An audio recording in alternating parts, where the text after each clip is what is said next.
Hello, and welcome to A Gap in Justice, your podcast for anything crime related. My name is Sean, and I'm here with my sister Lindsay.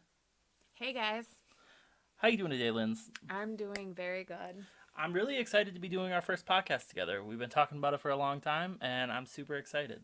I'm really excited. I think we've been talking and going round and round, and then you were working on some stuff, and I was doing some stuff, but we're here and we kicked out all the rest of the family so we can focus and get it done. Yeah, exactly. So today we are talking about a super incredible story that I wouldn't have known about unless you brought it up to my attention. Mm-hmm.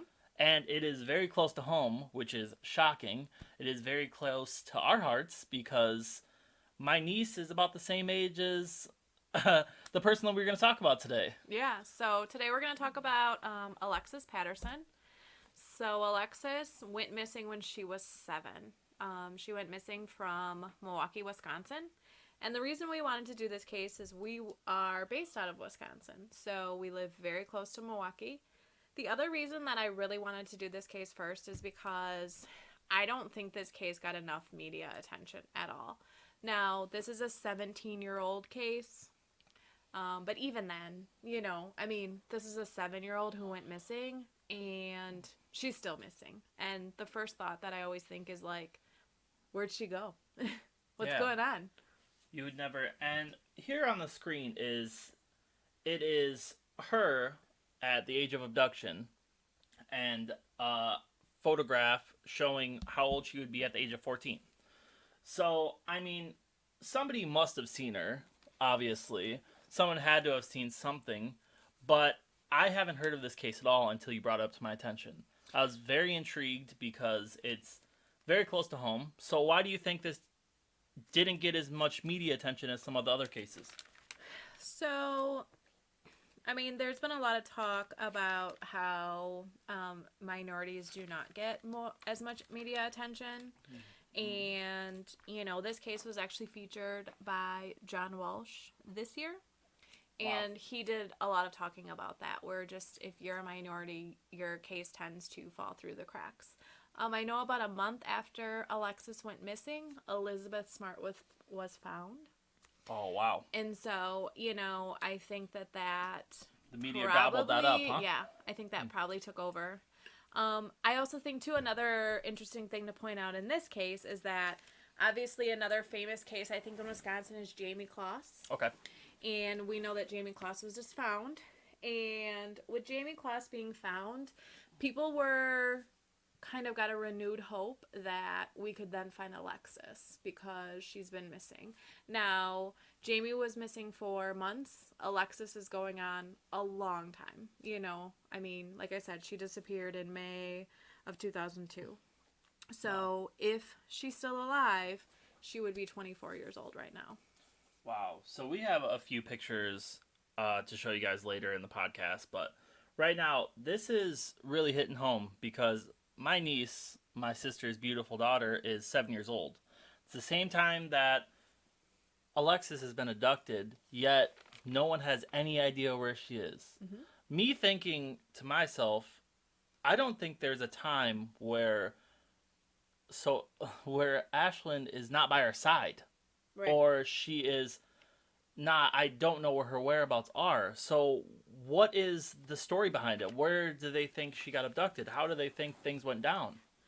So we have a few players in this case. So we have Ayana. Ayana is mom. Stepdad is LaRon. And then Kenya is bio dad. So LaRon, stepdad, he watched her walk across the street to Highmount Community School. They apparently lived about a block from her elementary school. So LaRon says that he brought her to the corner and he watched her go onto the playground. This story, it frustrates me. And this is probably the first turn that frustrates me is that, there are no teachers that report seeing her. She was reported not in class, so she wasn't in school the whole day. And when the police talked to other students from this school, they comment seeing her on the playground before and after school, but we're relying on elementary kids' memories. Yeah. I don't even know if I would be able to say when I seen somebody, whether, it was the next day or not. So I don't know if she actually was on the playground or not. I did find one article that talked about how nobody had seen Alexis like 72 hours before school. Wow. So there's definitely some speculation as to like, was she even there that day? LaRon says he brought her to the playground, watched her go on the playground, but I think there's definitely some rumors out there that maybe she didn't even make it there that day. Wow. So that's hearsay. So you're telling me that there is a lot of missing holes in this. This is crazy. Yeah, one of the first things that I had really kind of found out and looked at is, so 2 weeks before she went missing, the parents at the school received a letter warning that a man was trying to abduct a little boy. So 2 weeks prior to her disappearance. 1 week prior to her disappearance, a teacher spotted Alexis talking to a random lady. 2 days later, she was again talking to the same random lady. Ayanna, mom, freaked out. So there's an article where she sat Alexis down, she talked to her about strangers, and the next thing she knew, she's gone. Wow.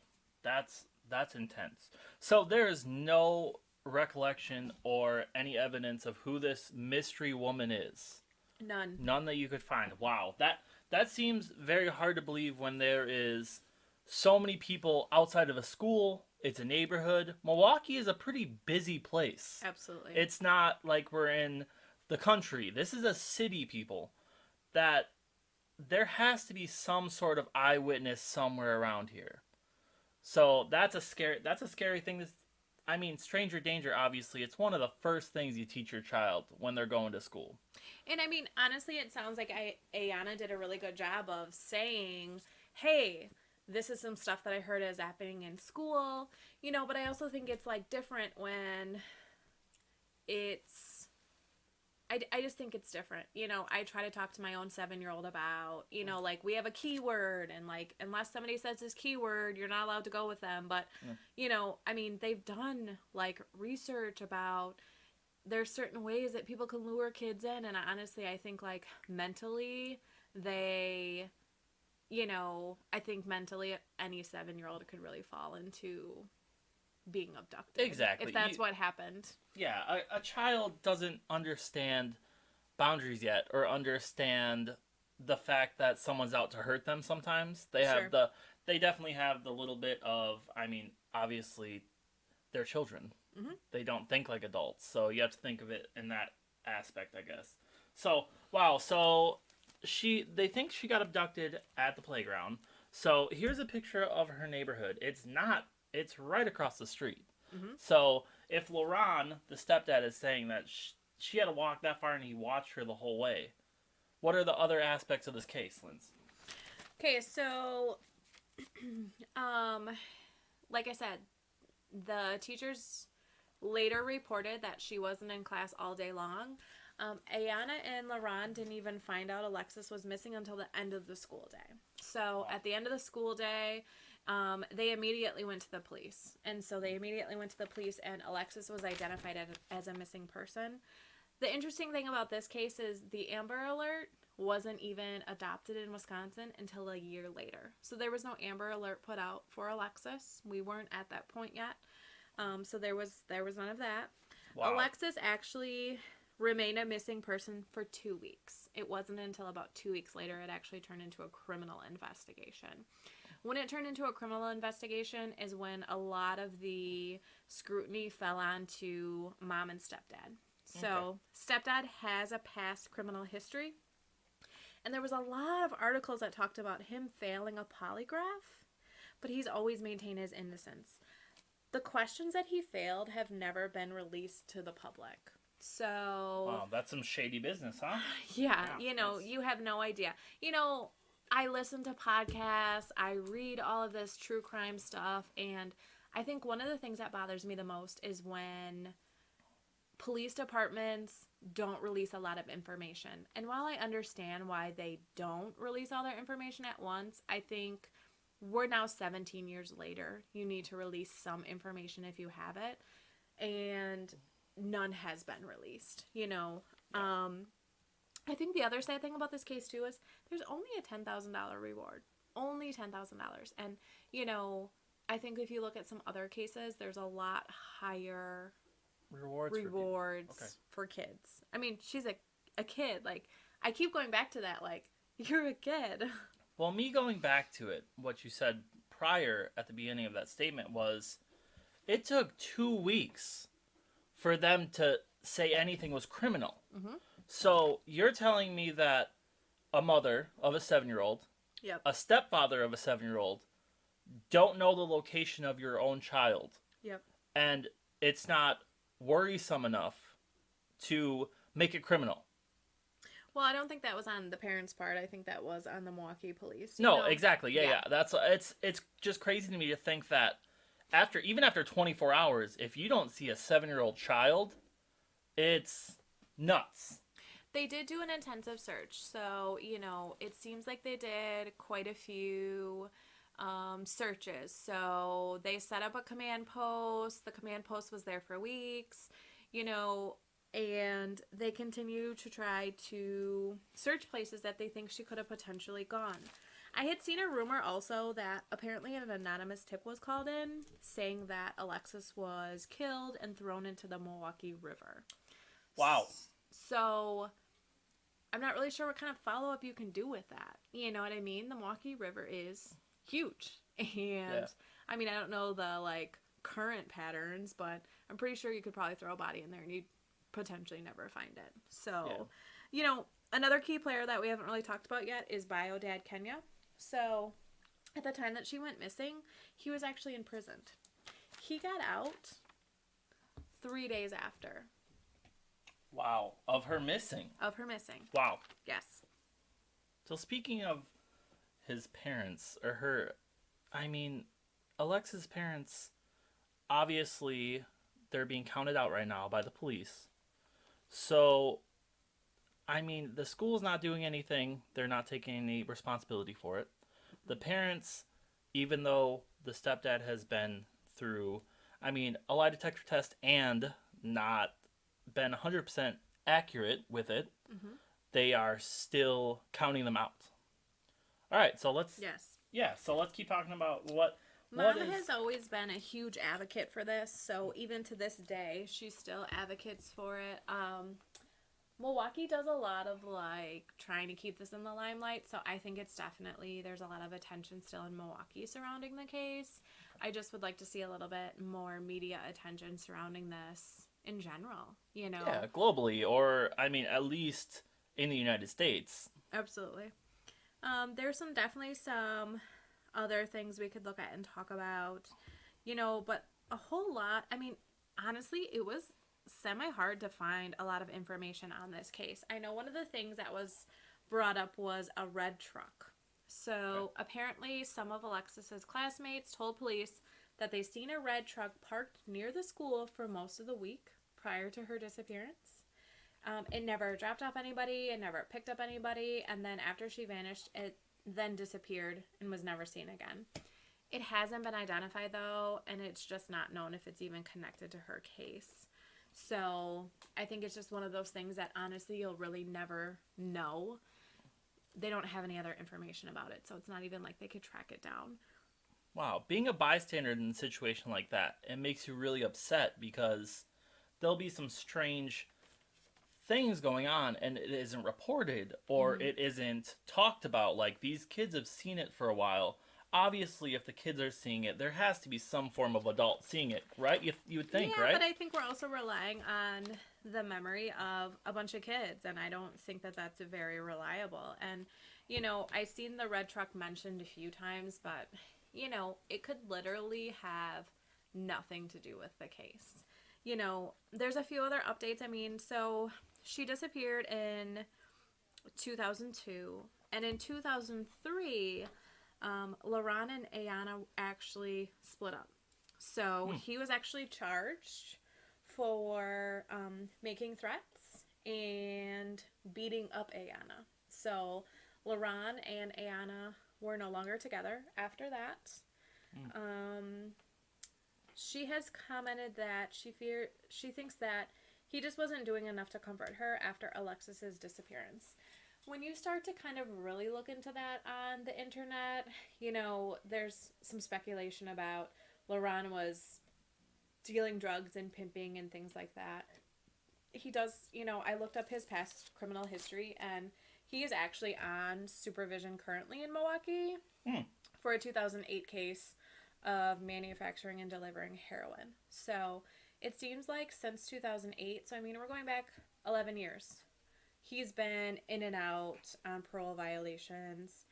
He was eventually released in June of 2018, so about a year ago. Wow.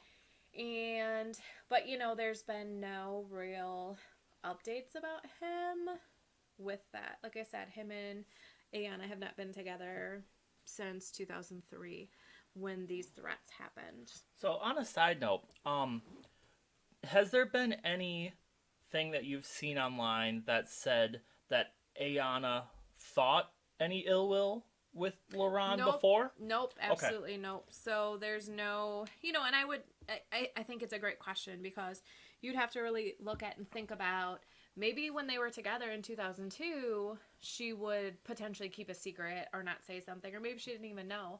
But I think if she had suspected something or if she knew something, I think the next year when it rolled around, I would be telling. I would be saying, like, hey, you need to look at him. But honestly, there's nothing. So, she... Okay, so she truly believes that he had nothing to do with it. I wouldn't necessarily go that far. I just think that she just maintains always wanting to find her daughter. So exactly. Over everything, which is very admirable. And I mean, it doesn't... I think it's a great point. Yeah. I mean, the only other update I seen on this case was in 2005. So about 3 years after her disappearance, there was apparently a tip that a prisoner gave that ultimately police searched a house in Louisiana. So random, really kind of thrown in there. I mean, there's a lot of like research and speculation done on like informants in prison and things like that, like what's their reliability.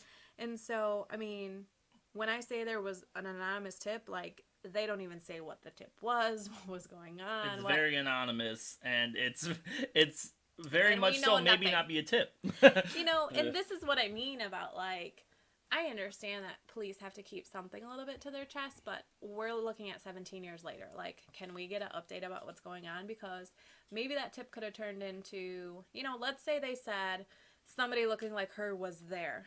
Well, could they have talked about that? Because maybe some of the neighborhood could confirm that. Or, I just feel like they went all the way down there to Louisiana to search this house and to go through the trouble of getting it searched, but then didn't say why or what was going on. Yeah, they didn't release any of the knowledge that they learned down there. So technically they got something out of it, and the mother probably and everyone else didn't get any information out of it. Mm-hmm. It seems kind of shady a little bit.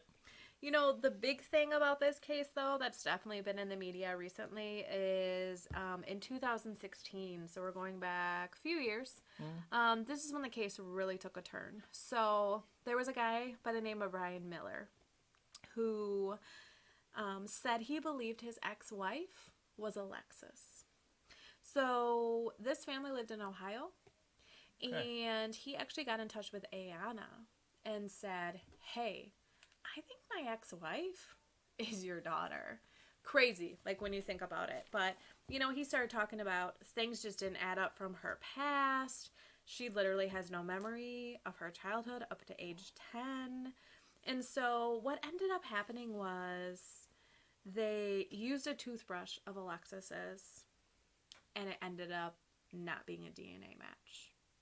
Okay. Now, there's a lot of controversy with this. So this Lisa Miller did not want to be tested. She was upset. She was saying it wasn't her. She was able to show like a valid birth certificate and things like that. Mm-hmm. And she, when I tried to find a picture of her, I couldn't find one.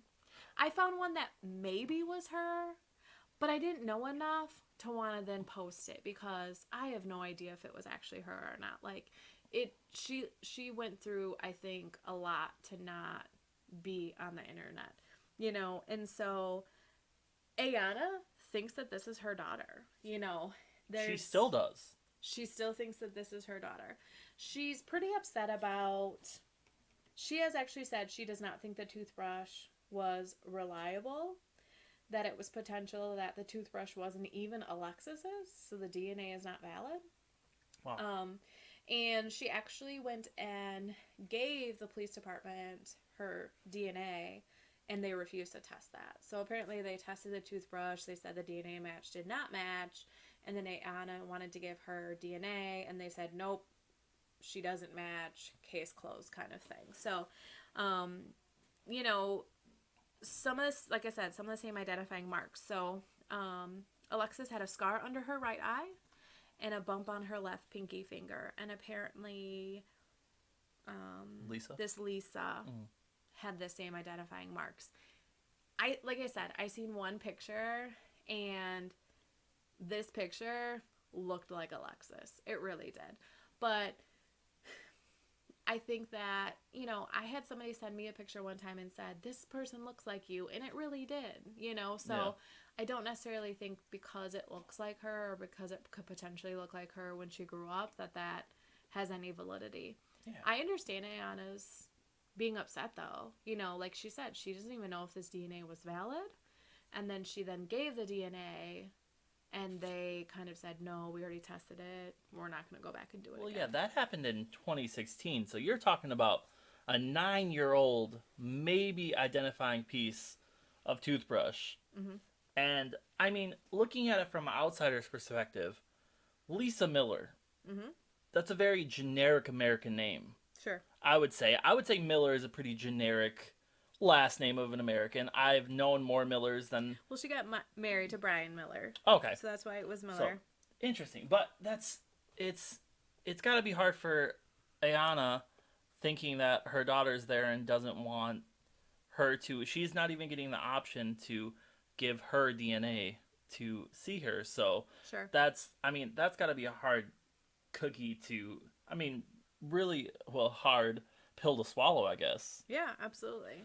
Because, if you actually look on YouTube, I found a video of Ayana, and she's speaking out about her thoughts to finding out that Lisa's DNA did not match. And, she's pretty convinced that this is her daughter, and she has talked about she thinks that this is her daughter. And so, it's actually pretty interesting to watch. I think another interesting thing that happened in this case, too, is Kenya, Biodad, was actually charged in 2013 for beating his 8-month-old daughter. So he had an 8-month-old daughter, and he was apparently with mom, so his mom, this 8-month-old's grandma, and he told her she fell off the couch. Grandma ended up seeing what condition she was in and brought her to the hospital. As a result, this baby had head trauma, a broken jaw, a lacerated liver, fractured rib, and bruises on her face, chest, and abdomen. The doctor that checked her out honestly said, her injuries could only come from the force of either a fist or a foot. And so in 2014, Kenya, Alexis's biodad, was actually given a 17-year sentence in the Wisconsin State Prison for 2 counts of child abuse, recklessly causing great harm. It looks like he appealed that in 2016, but that then was dismissed. So, part of, I think, what's crazy for me, so obviously I understand that Kenya was locked up at the time of Alexis's disappearance, but I find it pretty coincidental that he then has this charge later on a child. I try to keep things simple, and I try to connect dots. There was some speculation, too, about how, Alexis was traded as a result of a drug debt for either LaRon or Kenya, or she was also involved in human trafficking for either LaRon or Kenya. Wisconsin Milwaukee specifically is pretty big for human trafficking. I've heard that, yeah. I think some people don't realize how big it actually is. And it's not, it doesn't matter that she's 7. I also think, too, that it doesn't matter that we're going back to 2002. I think human trafficking is just a bigger in the media now. It doesn't necessarily mean that it wasn't happening. The thing that I have to really think about and look at, though, is I don't think she's still alive. And it honestly hurts me to say that because there's been no sightings of this kid, or at least not any credible ones. And I don't think that a kid can just be gone for 17 years with nothing. And that honestly leads me to believe that she's gone and buried or hidden or somewhere that people have yet to find her. And seeing this case from an outside perspective is, I mean, it didn't get a lot of media, you said. Right. And it didn't get different things. So maybe my mind would be her face didn't get out there enough. Mm-hmm. Maybe people didn't know this 7-year-old's face enough to know that she was taken, or to know that she wasn't who they said she was. Well, like I said, too, the Amber Alert wasn't out yet. The Amber Alert was adopted about a year later. So mm-hmm. I think they've done some research, too, about, obviously, like, some offenders don't even want their kids anymore if an Amber Alert goes out because of the system. But I think that her face has been out there somewhat. And they've done some progression photos. Like, if you look here, this is the latest progression photo that they have for Alexis. And nowadays, I mean, everybody has their phones glued to their hands. You can't tell me that somebody recognized or wondered or just started to get a little bit curious. And I think that's kind of where the Brian Miller thing came in, where, some of his ex-wife's story just didn't add up. And he kind of took this leap and, but I find it very hard to believe, to think that she's here anymore, Yeah. I mean, and like you said, there was an anonymous tip that said she could have been killed and thrown in the Milwaukee River. Yep. That's a quick...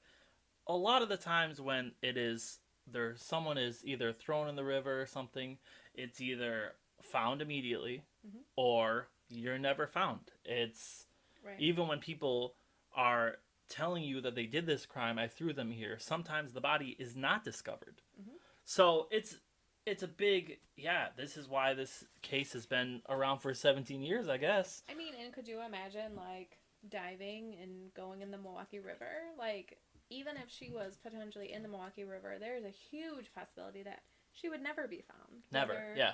They did divers. It's not like they're going to drain the Milwaukee River, So it's really sad to me. This case makes me very sad. And this is why I found it really important to make this our first case, because I think this is a huge gap in justice. I think that missing persons are an area that you and I talked about we'd really like to cover. Yep. And I think the missing person, it's a missing kid. And if there's any possibility that she is still out there, I hope that we can get some attention drawn for her to start to look for this kid again, Yeah, just keep some eyes open. I mean, it doesn't hurt to, just like the Lisa Miller, I'm glad that Brian made an effort to, maybe he could get the mother of Alexis a little bit of closure if he finds out that his ex-wife is Alexis, Mm-hmm. So, yeah, it's crazy. So. Yeah, we talked a little bit about why I don't think there was a lot of media attention. And, I've been thinking about this ever since I researched and looked into it. And, I think that there was a lot of ongoing speculation in the beginning related to stepdad. I think there was some speculation related to mom, which I think is natural. Of course, they're going to look at the parents. They're going to look at who's closest to her. But I think that speculation went overboard, and they continued to just focus on them. And it was easy to just blame them. So as long as we blame them, we don't really have to do a whole lot, you know. Um, she's still listed as a missing kid. There's still a $10,000 reward through the Milwaukee Police Department, you know, but I think that it's just like, well, she vanished and that's the end of it. And, you know, there's foul play, but, you know, what's really being done? You know, what can really be done at this point? Yeah, I mean, it's the biggest thing was right when the case happens is the first, I mean, what is it? The first 48 hours is I mean, crucial. And you're telling me 2 weeks it took for the Milwaukee Police Department to put a criminal missing person report out. Mm-hmm. That is a ridiculous amount of time to let this go. Mm-hmm. It takes what was it, a year for the Amber Alert you said to be out? Yeah, the Amber Alert wasn't even adopted until 2003. Yeah, that's you think about today. Now you see everyone on their phone gets a text. I seen an Amber Alert earlier for a different Literally, state. you see a text, you see what kind of car it is. It's the best form of, I mean, it's obviously the best form of technology to get that out there for her. Mm-hmm. But that's crazy that it took that long, and I think it's a big reason why this case didn't get solved, or it didn't have a chance. It really didn't have a chance to get solved. Sure, I agree. So. Yeah. Awesome. Definitely agree. So, you know, I think my main question, like, as we're wrapping up, and why I wanted this to be the first case is like, where did she go? Where'd she go? Yeah. And we may never know. So we really hope we do, though. And we appreciate your time, guys. Again, my name's Sean. This is my wonderful sister, Lindsay. And we are Gap and Justice. We appreciate you for listening to our first podcast. We enjoyed ourselves. I enjoyed talking to you, Linz.